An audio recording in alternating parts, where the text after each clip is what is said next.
The Chiefs signed a new wide receiver today, and there's some updates on a couple big-time pieces ahead of our three-peat run. Welcome back to All Chiefed Up. We're back with another podcast for that ass. Yeah! Before we get going, hit that subscribe button to show your support for the Chiefs. Also, hit that like. It's free for you, but it goes a long way for us. Let's go. You're listening to All Chiefed Up. First things first, the Chiefs have terminated the practice squad contract of Chiefs legend Robert Tonyan. Robert, you'll be missed. Thank you for your service. But why do that? Well, Matt Derrick of Chiefs Digest let us know that Brett Veach and the Chiefs have decided to add a new wide receiver to the practice squad mix. Jason Brownlee, formerly of the New York Football Jets. Who is this Jason Brownlee, you ask? Well, that's why you watch All Chiefed Up. Brownlee played college football at Southern Miss and went undrafted in the 2023 draft. The Jets then picked him up, and he would play in 6 games for the team just last year.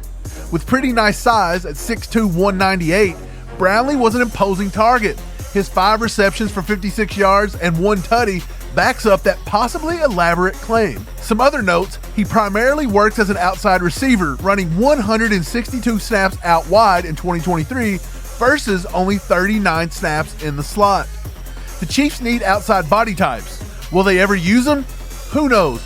Maybe we should ask Justin Ross. Has anyone seen him lately? But why sign him? Well, for one, backup tight end Anthony Fursker had previously exhausted all of his practice squad elevations. But since that's been reset in the playoffs, the extra tight end is not needed. Brownlee will also probably be used in a scout team role for the Chiefs as they prepare for upcoming matchups. He kind of resembles the Texans' Xavier Hutchinson, so just like that, he's got a role he can play. Since the Texans released Deontay Johnson, yes, that Deontay Johnson, wide receiver Jared Wayne will also be relied upon as the Texans just called him up from their practice squad. So he can play scout team for those 2 guys and try to impress his way into a bigger role this upcoming offseason. Several coaches and players took to the podium today to talk about the matchup versus the Texans, and we heard from Dave Toub, Matt Nagy, Steve Spagnuolo, and even Chris Jones. Toub may have been one of the most important news sources on the day as he gave us a little insight into the Harrison Butker situation, or perceived situation, coming from Chiefs Kingdom. Toub reminded us that Butker is still possibly feeling some lingering effects from his surgery and that he has changed things up a bit. Do you have any serious concerns about him going No, he's continually. He had a really good day yesterday at practice. And we're going to go outside today. He had a really good day inside yesterday, but we'll go out today, and I think he'll follow it up with another good day. He's he had surgery on that knee. We can't forget that. It was a minor surgery, but still, I think it lingered a little bit. Some of the, because it's the plant leg that he collapses, or whatever whatever we want to call that. So it's changed up things a little bit, but he's, I think he's looked good, most recently. Since Butker's Week 15 return to action, he's went 8 for 9 on extra points and 3 for 5 on field goals. This has raised the alarm bell for the Kingdom, but let's be honest, Butker always makes you suffer on extra points, and he even missed 1 back in Week 3 versus the Falcons. And as for the field goal misses, the miss versus the Browns felt really weird. Everything just felt off. And versus the Broncos, it was 50-plus yards. And let's be real, he probably wanted to miss on purpose because he was scared of Joe Burrow. I'm shaking in my boots. When it's all said and done, Butker will be fine. As for another big-time update, Chris Jones revealed he's feeling super good, super fresh.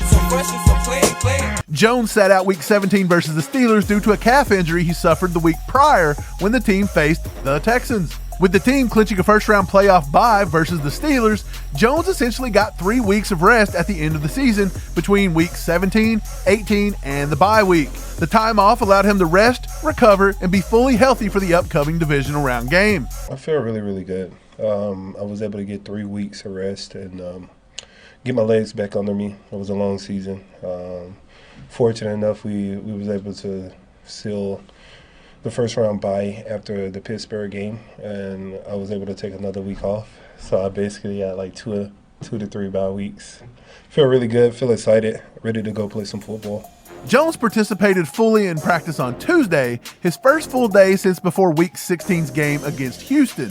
he and his defensive teammates, who all have extensive experience in the postseason games, are switching gears for playoff mode. Yeah, Chris, for you, how do you convey to some of those guys that haven't been in these moments and haven't gotten to AFC championships or been in those tip-top moments of what it's like? Yeah, we only have like a handful of guys on defense that haven't been in this moment. I think like 2 or 3 guys on defense that haven't had a Super Bowl or have been to the AFC Championship. And I think those guys get the importance of locking in and how important these games are right now. It's not like we can come back and we lose, we can come back and play again. Everything right now is hyped up, whether it's your own personal ability, your skill work. Everybody's putting extra work in and throughout the building. I think it's a fun time, man. It's a fun time. You got to appreciate this. It's not a lot of teams in it. There's 8 teams left, and we're one of them. So, Butker and Jones are definitely 2 giant parts to this Chiefs three-peat run. One last little nugget of info for you. Today was the last day to declare for the NFL draft for college football draft hopefuls. The only exception is if you're in the national championship game. So everyone other than Notre Dame or Ohio State players' decisions must be made today. Chiefs fans are not particularly in draft mode just yet, as we have a three-peat to take care of. But at this moment, A to Z Sports' Travis May is mocking the Chiefs a big-time 6'5", 265-pound pass rusher at the end of the first round. Georgia Bulldogs Michael Williams. Not to be confused with Michael Williams, I'm way too old to rush a passer. Draft season is going to be fun this year, but first, let's take care of this three-peat. That's going to wrap it up for today. Thanks for commenting and sharing this with a friend. Let's go Chiefs.